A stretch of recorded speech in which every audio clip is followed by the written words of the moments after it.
Welcome to the latest episode of the Informing Choices mini-pod. Humans have a habit of wanting to go back to the familiar in times of crisis and resist radical change.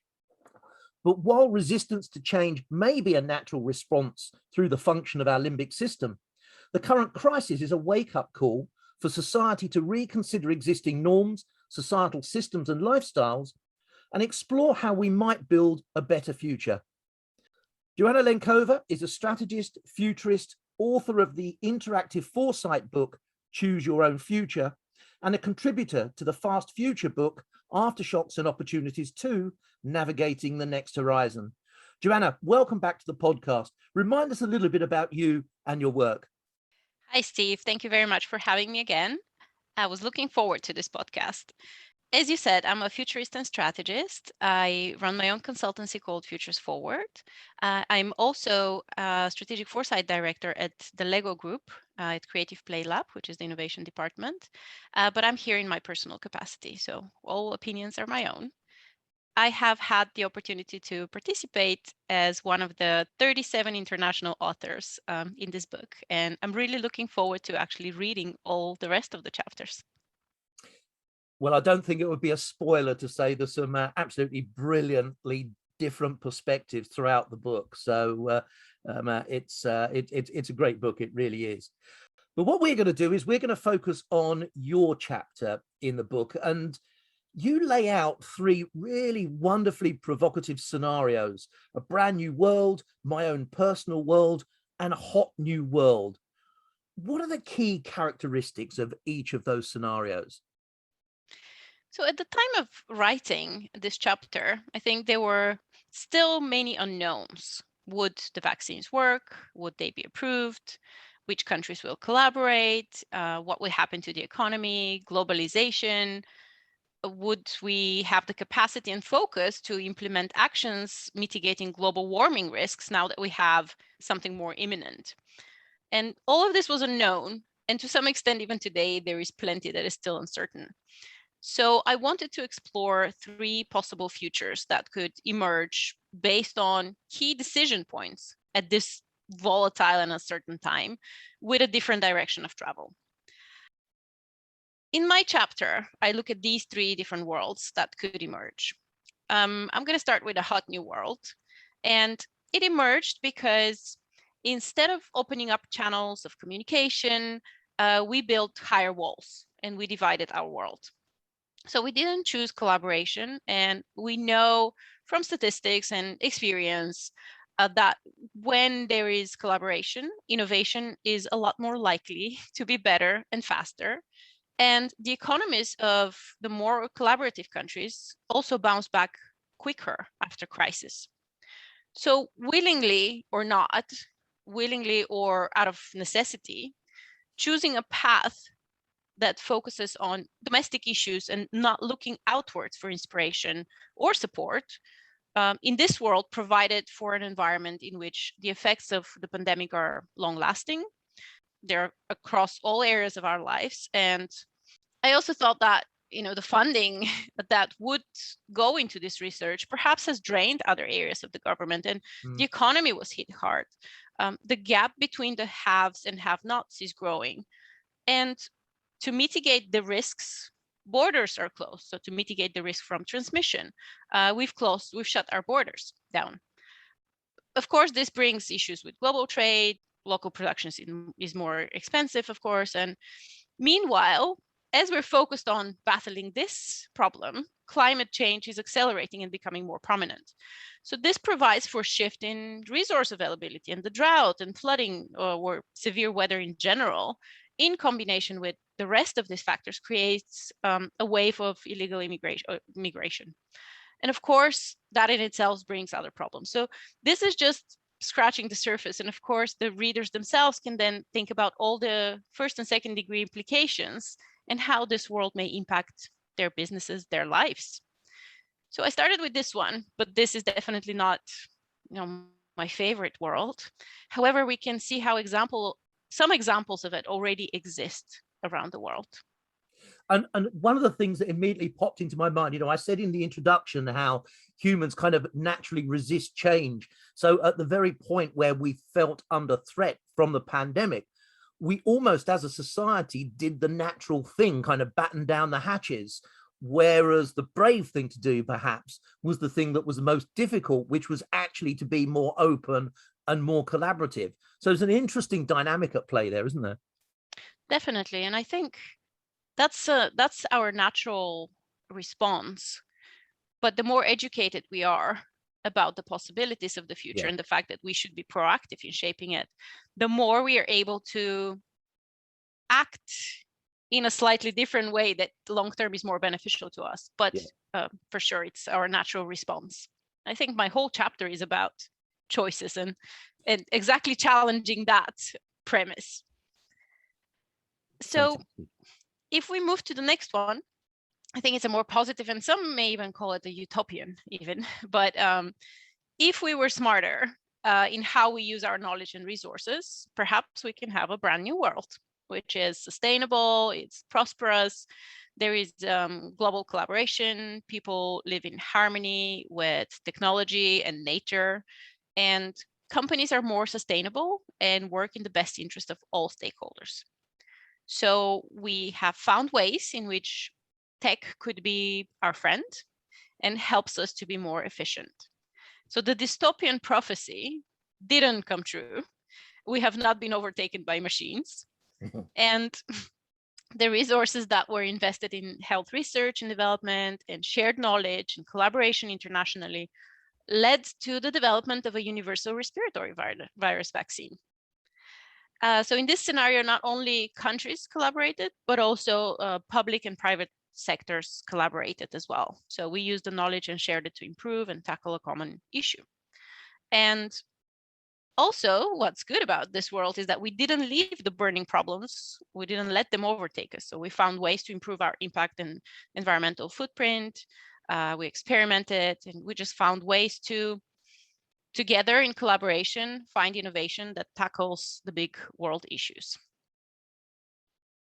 That particularly strikes me as a scenario that's kind of describing what could have happened in the hot world if we'd made some different decisions now. Yeah, absolutely. And I think that's the whole point of coming up with a scenario that scares you, that provokes you emotionally, and then a scenario that it's a vision, a good vision of the future. You can see the different opportunities. And I guess what I'm hoping to achieve with the three scenarios is to really pass on the message that it's up to the choices that we make. It's up to the information that we gather. It's up to how we work together instead of just sitting back and waiting for things to unfold. So how does my own personal world look? So my own personal world is one where technology is a little bit more prominent than the rest in a way that I guess we managed it differently. So technology facilitates progress. Our lives are more convenient, but this whole thing comes at a cost. So I imagine that it would be a world of failed governments where companies own all of our personal data, and that's just the price that we have to pay. The cities are owned by large companies as well. So the one conglomerate that I came up in my scenario is called Google's. So while you have extreme convenience and personalization, and obviously, these are all positive things because you can get constant data and feedback about your performance, perhaps your health can be improved, and you can react right away. You can get a personalized diet and definitely a lot of convenience on top of everything. But you can also be locked into the filter bubble and your own choices.